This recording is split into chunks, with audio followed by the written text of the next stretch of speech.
Miyembro na ng SSS ang nasa 50,000 angkas riders. Ito'y matapos na magdaan ng kasunduan ng angkas at SSS para sa dagdag benepisyo ng mga rider. Yan ang ulat ni Benji Dorango.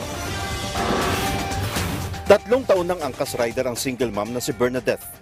Mahirap daw ang buhay pero sa tulong ng pagiging isang motorcycle taxi rider, naitaguyod niya ang kanyang 9 na anak. Hawak namin yung oras, may time kami for my kids, and yung sakita talaga namin is talagang nagiging consistent na. Pero ngayong araw, nagbukas ang pagkakataon para kay Bernadette para sa isang secured na hinaharap. Yung mga lahat ng bikers po namin na magagaling nandito po sa SSS ngayon.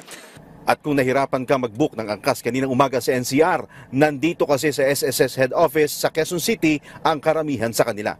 Ngayong araw din kasi nagkasundo ang SSS at ng Angkas Motorcycle Taxi na gawing miyembro na ang mga angkas riders sa Metro Manila, Metro Cebu at Cagayan de Oro. Kaya si Bernadette tuwang-tuwa. At malaking tulong talaga sa amin, hindi lang sa akin, also sa mga anak ko.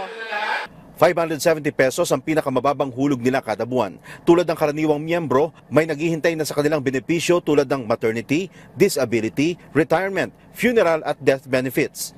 Pwede na rin maka-avail ang mga rider ng salary at calamity loans. Sobrang laking ginhawa to para sa mga kagulong natin. No? We've been at this for 8 years.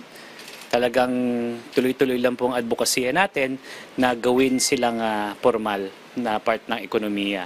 Nasa 50,000 ang bilang ng mga angkas rider na maituturing na ngayong bahagi ng formal sector. Hinahanda niya po yung kinabukasan ng mga riders niya na napaka-importante po ito sa inyo. Pati kayo po dapat mag-miyembro talaga kayo ng SSS.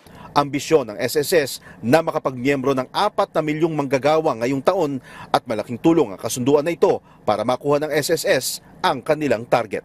Benji Durango para sa Pambansang TV sa Bagong Pilipinas.